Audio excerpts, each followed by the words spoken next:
Number 1 चम्मच शहद में थोड़ा अदरक का रस मिलाकर सुबह शाम लेने से गला शांत रहेगा और खांसी जल्दी ठीक होगी। नंबर 2 करी पत्ते को नारियल तेल में उबालें और ठंडा होने पर सिर में लगाएं।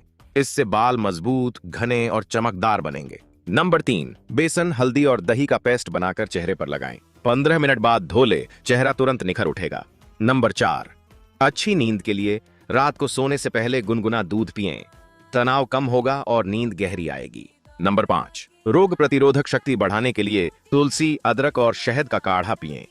सर्दी जुकाम से बचाव होगा और शरीर मजबूत रहेगा।